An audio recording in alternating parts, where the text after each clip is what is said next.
जय हिंद प्यारे साथियों। तो कैसे हैं? मुझे उम्मीद है आप लोग ठीक ही होंगे। सभी को गुड मॉर्निंग और सबसे पहले आप सभी को आपके अपने यूट्यूब चैनल पे स्वागत है। अगर आप पहली बार विजिट किए हैं तो प्लीज सब्सक्राइब कर लेंगे और बेल आइकन पे प्रेस करना ना भूलेंगे। आइए प्यारे साथियों, तो आज हम बात करने वाले हैं करंट अफेयर्स सेकेंड क्लास के अगर ये चल रहे हैं, जो कि आज का क्लास है प्यारे साथियों। प्रमुख समितियां क्या है, तो हम लोग देखने वाले हैं प्यारे साथियों प्रमुख समितियां, जो कि क्लास नंबर 1 में हमने देखा है। प्रमुख नियुक्तियां आप लोगों को बताइएगा कमेंट करके प्यारे साथियों, क्लास नंबर 1 आप लोगों को कैसा लगा। अगर अच्छा लगा होगा प्यारे साथियों तो प्लीज एक कमेंट लाइक सब्सक्राइब जरूर कीजिएगा और अपने फ्रेंड्स के साथ शेयर जरूर करेंगे। आइए प्यारे साथियों, तो देर न करते ही टॉपिक पे चलते हैं, क्लास की ओर बढ़ते हैं प्यारे साथियों। आइए क्लास की ओर देखेंगे और आप लोग इस क्लास के अंत तक बने रहेंगे। चलिए देखिएगा। तो प्यारे साथियों, आपके सामने प्रस्तुत हो चुके हैं। आइए देखेंगे प्रमुख नियुक्तियां। प्रमुख नियुक्तियों को हम लोग देखने वाले हैं प्यारे साथियों। बेहतर तरीके से हम लोग 2024-25 की ओर बढ़ेंगे प्यारे साथियों, जो कि अगर मैं बात करूं प्यारे साथियों 2024 और 25 में जो प्रमुख नियुक्तियां हुई है, सॉरी प्रमुख समितियां, मैं उन पर चर्चा करने वाला हूं। क्योंकि हम लोगों ने क्लास नंबर 1 की अगर बात करें प्यारे साथियों, तो क्लास नंबर 1 में हमने नियुक्तियां को देख लिया है। अगर आप लोगों ने नहीं देखा होगा तो प्लीज जाइए प्ले लिस्ट में करंट अफेयर्स में प्यारे साथियों, वहां से आप टॉपिक वाइज करंट अफेयर्स को देख सकते हैं, जो कि क्लास नंबर 1 आप लोगों को कैसा लगा होगा। चलिए तो बताइएगा। देखिए, ध्यान से देखिएगा प्यारे साथियों, जो प्रमुख नियुक्तियां की अगर हम चर्चा करें तो सबसे पहला पॉइंट है प्यारे साथियों, देखिए कि एक देश एक चुनाव विधेयक की समीक्षा हेतु गठित संयुक्त संसदीय समिति का अध्यक्ष किसे नियुक्त किया गया है। प्यारे साथियों, ध्यान से समझिए क्वेश्चंस को और याद करने की कोशिश करेंगे। ठीक है, तो देखिएगा, कह रहा है कि एक देश एक चुनाव विधेयक की समीक्षा हेतु गठित संयुक्त संसदीय समिति के अध्यक्ष किसे नियुक्त किया गया है प्यारे साथियों, तो आप लोगों को पता होना चाहिए किसे नियुक्त किया गया है। पीपी चौधरी को। किसे प्यारे साथियों? पीपी चौधरी को नियुक्त किया गया है, याद रखिएगा। ठीक है, चलिए नेक्स्ट पॉइंट पे बात करेंगे मेरे दोस्त। देखिएगा कि राष्ट्रीय आय लेखांकन का आधार वर्ष 2011-12 से बदलकर 2022-23 करने हेतु गठित सलाहकार समिति का अध्यक्ष किसे बनाया गया है। प्यारे साथियों, अगर हम बात करें, जब आप इकोनॉमिक्स पढ़ेंगे ना प्यारे साथियों, जब आप इकोनॉमिक्स पढ़ेंगे तो उसमें राष्ट्रीय सांख्यिकी आय आय लेखांकन के बारे में जानेंगे प्यारे साथियों, जो कि हम लोग देखते हैं, जहां देखते हैं सीपीआई देखते हैं, जहां हम देखते हैं डब्ल्यूपीआई देखते हैं, जहां हम देखते हैं बहुत सारे प्रकार के इनकम से स्रोत, सभी का आय जो आय लेखांकन होता है प्यारे साथियों, जब उन पे हम चर्चा करते हैं तो इसके तहत ही गणना होती है, जो कि इसका आधार वर्ष पहले था 2011-12 था प्यारे साथियों। क्या था? पहले इसका आधार वर्ष था 2011-12, अब 2011-12 से बदलकर जो 2022-23 करने के लिए गठित सलाहकार समिति का अध्यक्ष किसे बनाया गया है, तो प्यारे साथियों आपको पता होना चाहिए किसे बनाया गया है प्यारे साथियों, तो प्रोफेसर विश्वनाथ गोलदार को। किसे? प्रोफेसर विश्वनाथ गोलदार को बनाया गया है, याद रखिएगा। ठीक है, अगर मैं आपसे डायरेक्टली पूछूं, देखिए क्वेश्चंस कैसे बन सकता है, क्वेश्चंस कैसे बना सकता है आपसे, क्वेश्चन सीधा सीधा एकदम छाप सकता है प्यारे साथियों, बता सकता है कि बताइएगा कि आधार वर्ष 2011-12 से बदलकर 2022-23 करने हेतु गठित सलाहकार समिति का अध्यक्ष किसे बनाया गया है। आपको पता होना चाहिए प्रोफेसर विश्वनाथ गोलदार ने किया है। ठीक है, चलिए आइए बात करते हैं प्यारे साथियों, फिर बताना है आपको कि थोक मूल्य सूचकांक। देखिए, थोक मूल्य सूचकांक का आधार वर्ष 2022-23 करने हेतु गठित सलाहकार समिति का अध्यक्ष किसे बनाया गया। देखिए, हमने भी आपको बोला एक सीपीआई एक डब्ल्यूपीआई, तो CPI consumer price index, WPI wholesale price index जो होता है प्यारे साथियों, इसी को बोलते हैं थोक मूल्य सूचकांक बोलते हैं प्यारे साथियों। थोक मूल्य सूचकांक एक सीपीआई कंज्यूमर प्राइस इंडेक्स होता है। ठीक है, तो प्यारे साथियों, जो डब्ल्यूपीआई का जो आधार वर्ष है प्यारे साथियों 2022-23 करने का, और जो सीपीआई का आधार वर्ष है, अगर सीपीआई की बात करें तो 2011-12 जो इसका आधार वर्ष था प्यारे साथियों, इसका मैं बात करूं, जो कि 2011-12 इसका आधार वर्ष था, इसे बदलकर 2022-23 करने का जो समिति का सलाहकार बनाया गया है, उसे किसी तो प्रोफेसर विश्वनाथ गोलदार को बनाया गया है।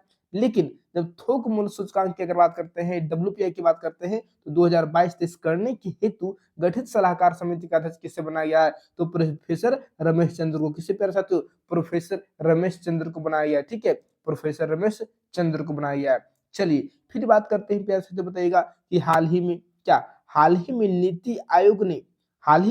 नीति आयोग ने एम्स दिल्ली में नीतिगत बदलावों के लिए किसकी अध्यक्षता में एक समिति का गठन किया। बहुत अच्छा क्वेश्चन है। देखिए, एकदम ध्यान से सुनिए और ध्यान से पढ़ने की कोशिश कीजिएगा और दिमाग में अटाइए, ठीक है।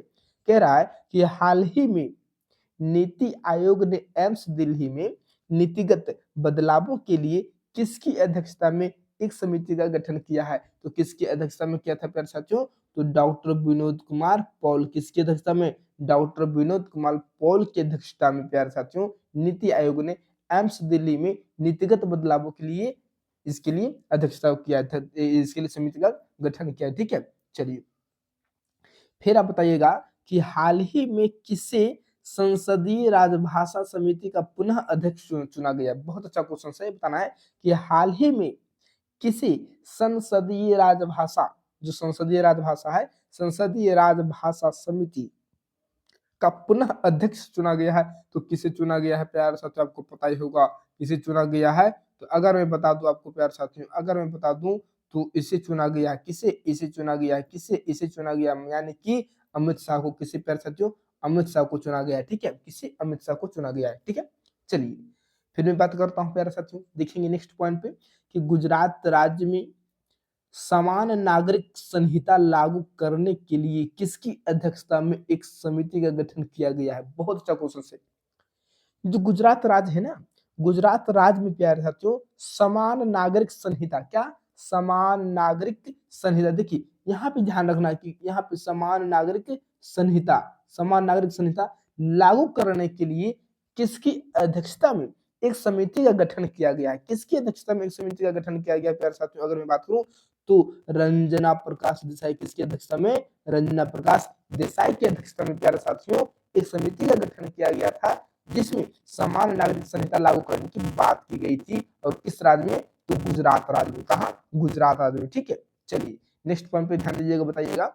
चलिए बताइएगा कि नए आयकर विधेयक 2025, जो नए आयकर विधेयक 2025 की विस्तृत समीक्षा के लिए गठित प्रवर समिति, क्या? प्रवर समिति का अध्यक्ष किसे नियुक्त किया गया है प्यारे साथियों?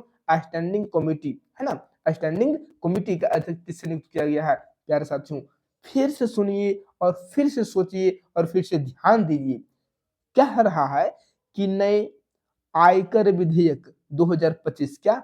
आयकर विधेयक 2025 की विस्तृत समीक्षा के लिए गठित प्रवर समिति का अध्यक्ष किसे नियुक्त किया गया है? तो प्यारे साथियों बैजयंत जय पांडा। किसे प्यारे साथियों? बैजयंत जय पांडा को किसे नियुक्त किया गया है?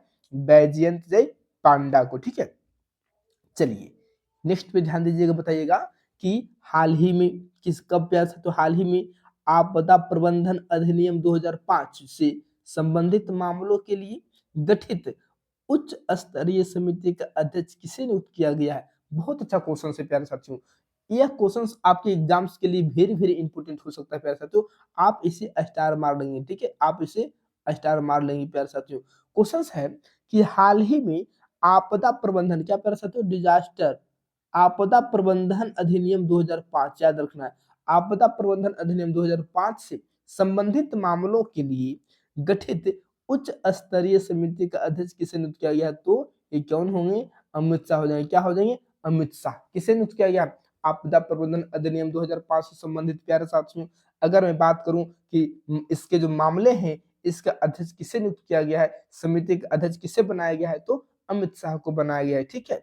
चलिए फिर मैं बात करता हूं प्यारे साथियों, देखिएगा अगर मैं बात करूं तो यहाँ यहाँ पे आप बताइएगा, यहाँ पे ध्यान दीजिएगा, बताना है कि हाल ही में प्राक्कलन समिति, क्या? हाल ही में प्राक्कलन समिति का अध्यक्ष किसे नियुक्त किया गया है? जो हाल ही में प्राक्कलन समिति का अध्यक्ष प्यारे साथियों किसे नियुक्त किया गया है? तो संजय जायसवाल। किसे? संजय जायसवाल को। प्रकलन समिति का अध्यक्ष किसे नियुक्त किया गया है? तो संजय जायसवाल को प्यारे साथियों, ठीक है। चलिए उसी तरह से फिर बताइएगा, आप बताइएगा कि हाल ही में भारतीय संसद की लोक लेखा समिति का अध्यक्ष किसे नियुक्त किया गया? बहुत अच्छा क्वेश्चन है। जो लोक लेखा समिति है प्यारे साथियों उसके अध्यक्ष किसे नियुक्त किए गए हैं? तो अगर मैं बता दूं उसके अध्यक्ष की अगर बात करूं प्यारे साथियों तो केसी वेणुगोपाल। किसे नियुक्त किया गया है? केसी वेणुगोपाल को नियुक्त किया गया है। तो आज अगर मैं बात करूं प्यारे साथियों तो आज जो हमने देखा प्रमुख समितियां, आज की अगर मैं बात करूं जो प्रमुख समितियों को हमने देखा है ये आपके सामने प्रस्तुत है प्यारे साथियों। यही आपके प्रमुख समितियाँ थी प्यारे साथियों। आप बता सकते हैं यह क्लास आपको कैसा लगा? अगर क्लास अच्छा लगा होगा मेरे प्यारे साथियों तो प्लीज़ इस सेशन को शेयर करें अपने फ्रेंड्स के यहाँ और आप इस वीडियो के अंत तक बने हैं, इसके लिए आपको तहे दिल से धन्यवाद देना चाहता हूँ प्यारे साथियों और आप इसी तरह से हमसे जुड़े रहें ताकि हर एक नए मुद्दे पे बात करूँ और हर एक नए टॉपिक को सीखने के लिए आपके अंदर चाहत हो और आप उस चीज़ को सीख सकें। चलिए प्यारे साथियों, जय हिंद, फिर मिलते हैं नेक्स्ट क्लास में, ठीक है?